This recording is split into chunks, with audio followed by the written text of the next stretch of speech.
Hello and welcome to session 2 in transitioning to better health. So today we're going to kind of talk about your motivations and prepare you for transitioning into a healthier lifestyle. Hopefully you enjoyed session 1 where we kind of talked about mindset and just getting you prepared for the journey ahead. So one of the things that's very important is researching what's important for your body, what's important for you specifically, not just overall health, but making sure that you have what you need to, you know, um, go the distance in your lifestyle change. So I don't want to ever seem like it's a burden. However, it will save you time, money, and frustration to be prepared beforehand. And it's also not, it's important not to try to jump into the deep end or go cold turkey because your body will need time to adjust to this new you, just like with anything that you would do for the first time or, anything life changing. And detoxing is also a major part of transitioning, and your body will most likely crave certain things as you take them out of your diet. So that's something that you have to be prepared for. And oftentimes, cravings can also just be related to nutritional deficiencies that we associate with certain, products. Like if you crave potato chips, most times that's not really salt, or the potato chips that you're craving is the sodium in the potato chips. And so, sodium is not a natural source of sodium, is not table salt, but sodium that's found in like celery, carrots, and things like that. So we'll kind of get into that a little bit later today. But one of the things that we don't always consider is how we view food. If we view food as a means to properly nourish our living bodies as it was designed, then we will reap the benefits of that choice. However, if we look at food as a means to just get full or enjoy the taste of it, regardless of what it's doing to your body, or if we look at it as a coping mechanism, then we will also reap the benefits of that choice as well. Since we all understand at least the basics of the workings of a car, I'm going to use that as an example. So there are several things that our cars need to work in general. However, there are certain aspects of the car that need specific maintenance for it to work properly. For example, you need coolant for your radiator to run properly, but you need the AC compressor to work properly in order for the coolant to push the system. If your alternator is faulty, it will affect the electrical and the battery or the heart of the car. For the transmission to work properly, you need to have transmission fluid so you won't work the engine too hard. So I can really go on and on about the different aspects of the car, but I think you get the point. However, we also need to know that even if or we also know that there is maintenance needed. Even when there's maintenance needed on any of these items, even if you have old tires, the car will still run. It won't run to its full capacity, but without fuel, you would just be a sitting duck. You can't go anywhere. I mean, there's other aspects of the car that, will not make it run. But for this example, I'm using the fuel to relay the point. So our bodies are the same or very similar in that respect. Without proper nutrients, our bodies will not function properly. And food is our fuel, but not just foods, just any foods, living foods. For example, iron is best absorbed when it's taken with vitamin C. Potassium and sodium help to maintain proper fluid balance within the body's cells.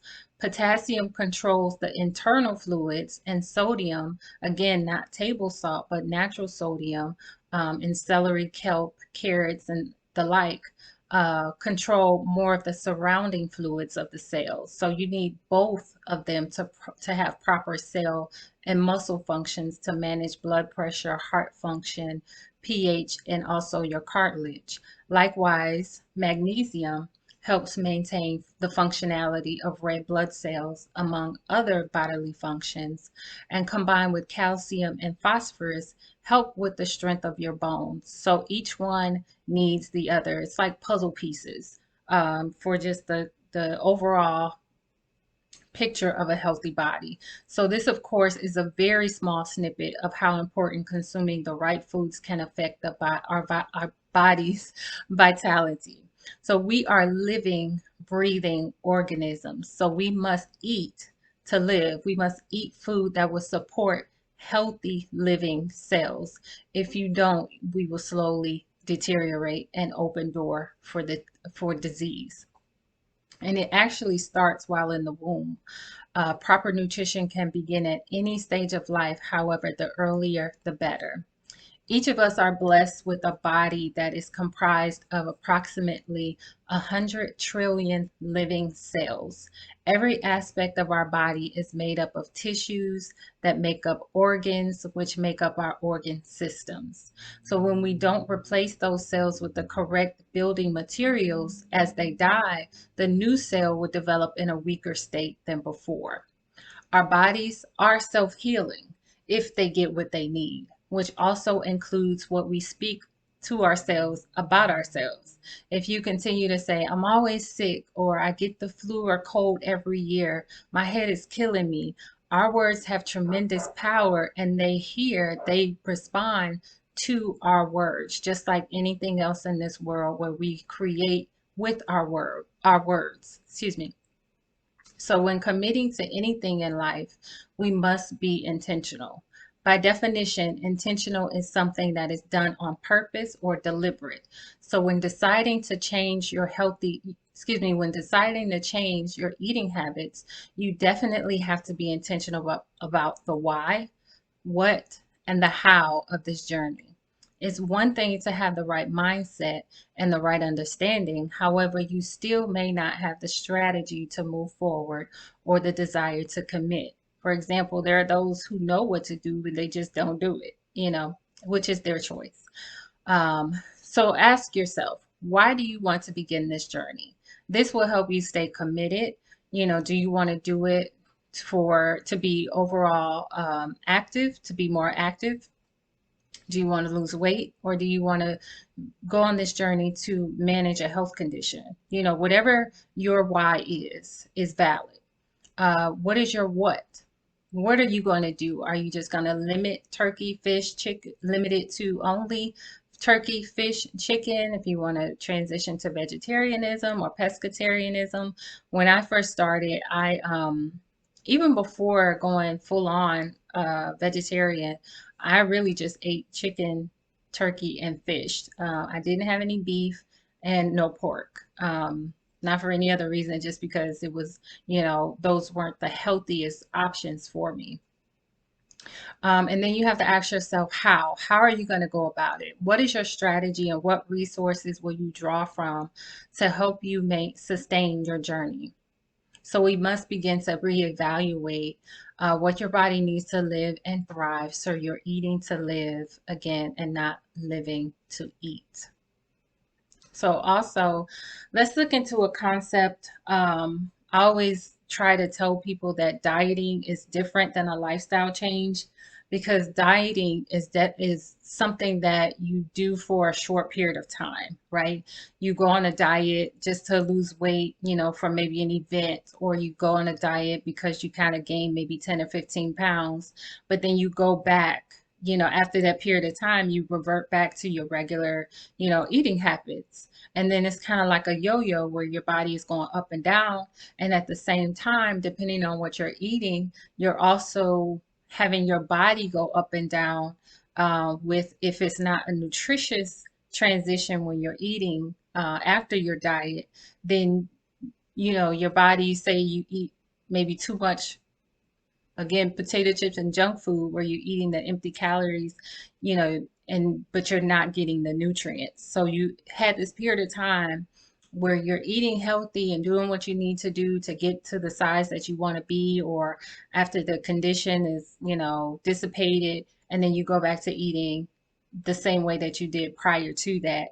And so your body is like, okay, what's going on? And it tends to be probably worse after than it was before. Just something to think about. Well, my definition of a lifestyle change is a process that takes time and requires strategy, leading to long lasting results. once you're ready to make a change, the difficult part is committing and following through. So it's, again, like I said, it's definitely important to do your research, so that you can be more successful. Starting with small goals and working your way up. One strategy is to assist and one strategy to assist is choosing 1 to 2 healthy meals per week. This helps with beginning slowly so you can work up to, maybe trying to prepare more meals throughout the week, where it's 5 out of 7 days, versus every day, which may be a little bit too much to begin with. I'll say that. So when I began my journey towards vegetarianism, I had 2 to 3 meals a week that did not contain meat, and I incorporated more raw foods as well. So as the weeks progressed, I began to notice a difference in my body. Like there was a tightness on my neck, which made me very uncomfortable when I ate meat or after I ate meat. Yum. So I knew it was time to let it go. So at that point, I think it was maybe about 2, 3 months or so, maybe not that long, but it didn't take long for me to figure out that, okay, this is not going to work. So another key concept when renewing your mind and shifting your paradigm is how food is characterized. So many of you have never heard of the SAD or MAD diet. Those are two acronyms that describe the type of foods we've grown accustomed to in America. So the SAD and MAD diet stand for the Standard American Diet, S.A.D., and then the MAD, the MAD diet, stands for Modern American Diet. So both of those describe dead foods, predominantly cooked or dead foods lacking necessary life force and building materials to sustain life, anything void of nutrients. So there is a book called Food and Behavior, The Biochemistry of Crime. And so the author goes through, she was a correctional officer. I'm sorry, not a correctional officer. She was a therapist in a prison. And she did a study of prisoners and she identified in the book various examples of working with, certain inmates where when they changed their diet, their whole world changed. Like they were no longer um, violent. They no longer had violent behaviors. Their outlook on life changed. Just like everything was reversed just by changing their diet. So one of the excerpts in the Bible, in the book, she says processed foods contribute to mental disorder in another way. It is stripped of vital nutrients. It is stripped of vital nutrients. The most notorious nutrient robbing process is the refining of white flour. So nutritionally poor is refined white flour that the food industry, feels compelled to add something to help it masquerade as a food. So they enrich it with a handful of synthetic vitamins. Of course, enrichment is a cynical term, no attempt to restore the full range of nutritional value once present in whole grain. So the process of turning whole grain into white flour is the removing of vital nutrients, which contains B vitamins, um, essentially, and fiber. And so the B vitamins, if you know about the B vitamins, those are your energy vitamins, and you actually lose every day. They don't, they're not stored. So your B vitamins are ones that need to be replaced every day, and they work synergistically, which means you have to take them together. Um, and you may have heard of the B vitamins. They're like niacin, thiamine, all of that. So when you look at a pack of bread or something, flour, anything that says enriched, if you read labels, you'll see that it says when you see enriched in parentheses, it usually says niacin, thiamine, and some other vitamins there. But it's not from its natural source. It's been added back to it. So it's not necessarily as effective as it would have been if it came in its natural form. So again, it's one of the tips that I will share later is to begin to read your ingredients when you shop, and also in the foods that you also have in your home currently. So another tip is that manufacturers, if you want to kind of know um, how much ingredient is in each of the items that you eat, the rule of thumb is that the manufacturer will list the ingredients in the order in which the greatest amount of the item is, if that makes sense. So, for example, the first item has the greatest amount of that item in there, and the last item has the least amount of that content of that item in the food source. So, hopefully, all that makes sense. On the contrary, living foods or live foods are for a living body. They provide living building materials necessary to produce and maintain a healthy physical body.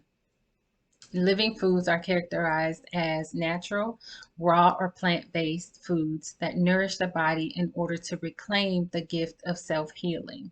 Giving your body the proper nutrition or superior building materials on a daily basis helps to replace old cells, old dead cells as they die. They help to replace them with new cells. So when the old cells die, you want to have the nutrients, the new cells in place to replace the old cells daily. So you're, continuing to replenish your body for optimum health. Our bodies are self-healing systems when provided the proper nutrients. So the four essentials that I always tell people to focus on is vitamins, minerals, and amino acids. That's all one. So I put it under the category of a multivitamin, which I use a liquid multivitamin that has all of that in there: vitamins, minerals, amino acids. Also has omegas. It has probiotics. Um, I think that's it. And then I take a separate thing for superfoods and for greens. So the four essentials again: multivitamin, essential fatty acids, which most people know as omega 369, probiotics to help with your digestive health, and then superfoods, which are your greens, which help with cellular health and your blood and all of that, along with other bodily functions. So living foods also contains enzymes, which are considered the spark plugs of life. Enzymes are proteins that help speed up metabolism or the chemical reactions in the body, including nerve functions or our breathing, helps to build muscle and rid our bodies of toxins along with other major functions. They build some substances and break others down. Our bodies do naturally produce enzymes.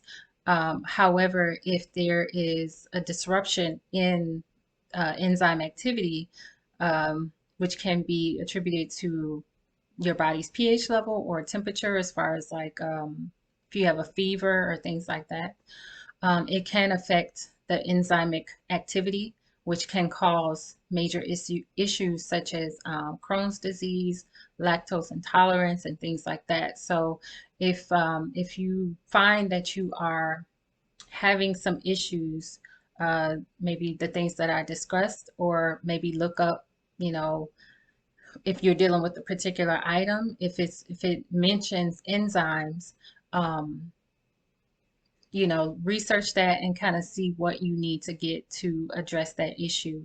I use a digestive enzyme, which helps to break down the food um, so that my body can absorb the food that I'm eating. So it does help in all areas of your life.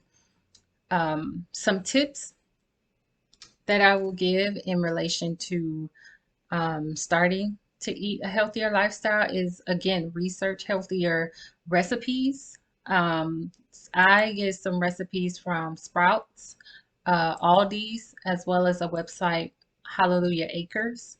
And so all of those provide a variety. Well, Hallelujah Acres is more geared towards raw foods and vegetarianism. And so they have a plethora of recipes on their website with, of course, instructions and directions on how to, prepare it. Aldi has that as well as Sprouts. Now, I mean, it's a website, so even if you don't have a Sprouts near you, um, you can still shop for it at your local store.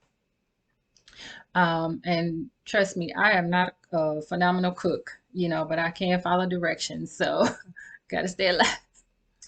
Um, Another tip that I use is buying items while they're on sale. Even if I have to go to maybe one or two stores to get everything. Lately, I've just gone to one store because I found out that, the price difference is about the same. Even if I may pay more at one store, you're not paying the separate taxes or anything. Now, if it's a significant, difference in price, then I will go to the other store.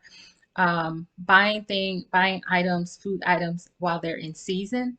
Um, First of all, it tastes better because, of course, they're in season. Buying in bulk helps as well. Also, creating a weekly or monthly menu, and then purchasing items that contain the same ingredients. So I've been doing this for the past about a month or so. Well, I'll make out my list for the week. And because it's, most recipes are for like 4 to 6 people maybe. And so you don't necessarily have to even get the amount of items on that um, for that recipe, right? So you can even cut it down that way. But the thing that I found that if I have similar excuse me, if I have recipes with similar ingredients, I can just get the majority of the ingredients together so I'm not buying more than I need.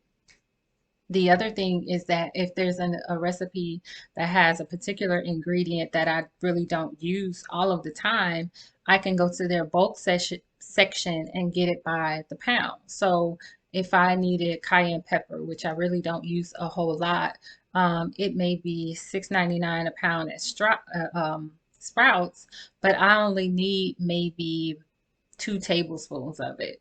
And so I'm ended up spending maybe 25 cents for just the amount that I need versus buying a whole bottle of it for, I don't know, $5 or something like that.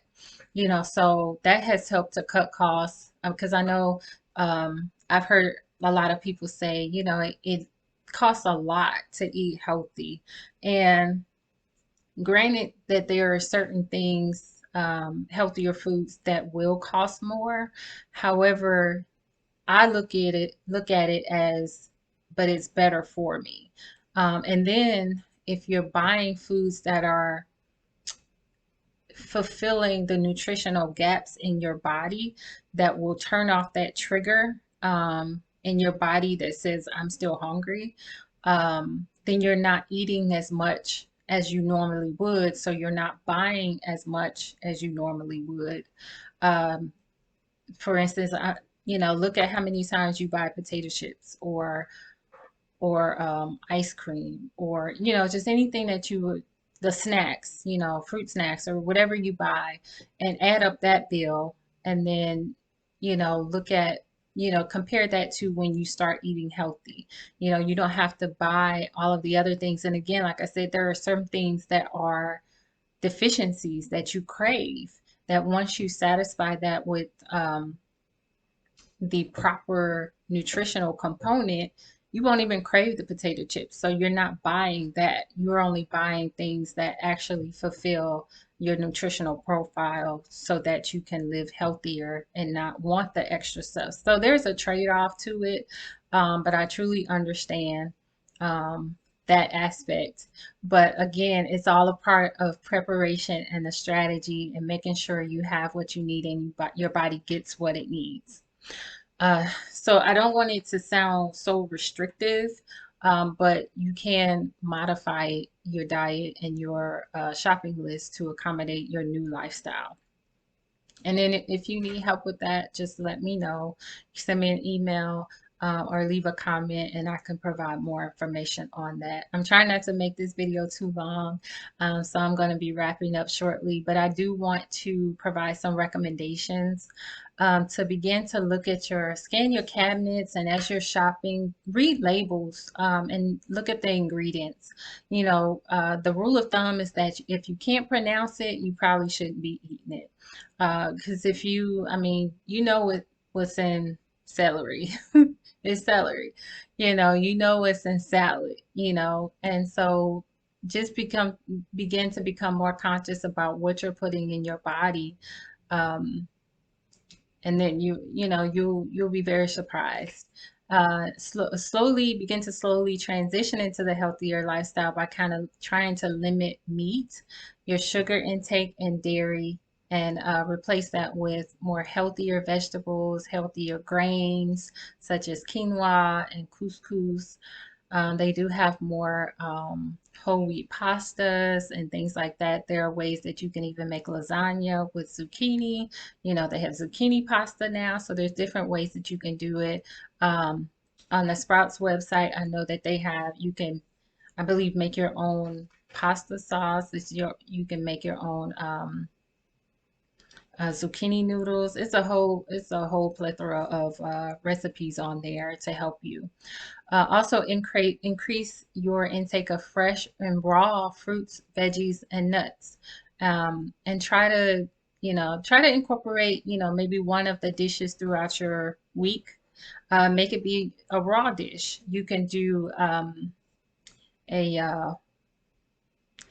I'm trying to think of I guess a veggie taco, where I would just take like red peppers, green peppers, onion, um, avocado, so I would mash the avocado on my taco bread and just put the raw vegetables in there. I mean, if you want to add some, brown rice or something in there and, you know, um, garlic, whatever veggies you want to put on there to kind of spice it up. But, just an idea of how you can do something raw. I made a salad with like fresh corn, I think it was garlic, onion, corn, lemon or lime. I think it's lemon or lime, one of those. And it was just like a really fresh salad, raw salad. So that was good. So, also, once you begin to read labels, you would definitely begin to notice that sugar is in everything. It's also hidden in words such as sucrose, which is table sugar, and lactose, which is dairy sugar, most often found in yogurts. But watch out for artificial sugars such as aspartame and sucralose and saccharin. All of those can be harmful to your health. And if sugar is a major issue for you, what helped me transition from the sugar cravings was to make my own fruit smoothies. So I would do banana or berries, either or, not all together. But I would do like a berry smoothie, and you can put almond milk. I use almond milk. I'll put cacao powder and then almond butter. Trying to think of what else I put in there. Hemp seed protein. Yeah, I just dump it all in there. So that helped a lot. You can also do raw nuts and put raisins in there. That kind of help. The raisins really help with the sweet craving. And then sometimes I just really had to use sheer self-control. Just telling myself, you know what, we're not gonna eat that today. Sometimes you give in, but for the most part, if you deny yourself certain things, then it will work out for you the better in the long run. Uh, drink more water, begin to drink more water, and you can add lemon, lime, or cucumber in there as well for a gentle detox. And the rule of thumb is half your body weight in ounces to make sure that you're fully hydrated. And then juicing is also another great way to get nutrients in your body quickly because they contain raw fruits and vegetables that are in their natural state. And so because the juicing bypasses your digestive system, it goes right to your cells to help them rebuild quicker. So, and then just remember, don't condemn yourself or beat yourself up if you fall off. It's as long as you have the focus and the commitment to continue in this, just take it one day at a time. It's not going to happen overnight. One of the things that helps me too, because I don't want people to think that they can't go out to eat or, they have to always buy, all these you know, food items, all this recipe, make all these recipes and eat at home. The one thing that really helped me, and things are a little bit better now, but restaurants, if you're going out to eat, you can maybe check the website or call ahead to see, if they have a vegan menu or vegetarian. Um, or even when you get there, if it's not on the menu, you can ask the waiter, can you have it without the meat, or do you all have a vegetarian menu? And most times they will, um, because most people aren't, vegetarian or vegan. It's not always on everybody's menu, but if you ask, then most times they will accommodate if they don't already have something available. So that's something that's been helpful for me. So I know this was a ton of information today, but the best part is that you can watch it as many times as you need to. And if you need any additional resources or just want to consult with me, please just email me and let me know. But I wanted you in closing over the next week, just kind of consider what I shared today. And when you have time, list your specific goals in relation to your overall health and well-being. Where are you and where do you want to be? And be very specific about that. Um, and because physical health is not an isolated area of your life, list on a scale of 1 to 10, 10 being the highest, where are you spiritually, mentally, emotionally, personally, your family relationships, where are you nutritionally, and then physically in your exercise and your movement, you're working out. And then where would you want to be? Where are you, and then where would you want to be? And then what would a 10 look like for you? And then along that same vein, what is one thing that you can start doing right now that can change your situation? It may be as simple as, taking a walk, a 10-minute walk every day. And next week we're going to talk about some exercise tips to kind of help you along your journey, because if you're watching this not only to transition to a healthier lifestyle with your eating habits, but also with your exercising, next week we're going to discuss about, some tips that help me um, along my journey as well. And also identify what's blocking you from reaching your full potential. All of those will help you get to the next level and the next step in your life. And if you feel like you're at a -1 right now, again, let me know, email me and discuss, and we can discuss some options for you. Well, as always, I want to thank you for joining me today. And I hope you have a blessed and prosperous week. And I will see you next time. Thank you.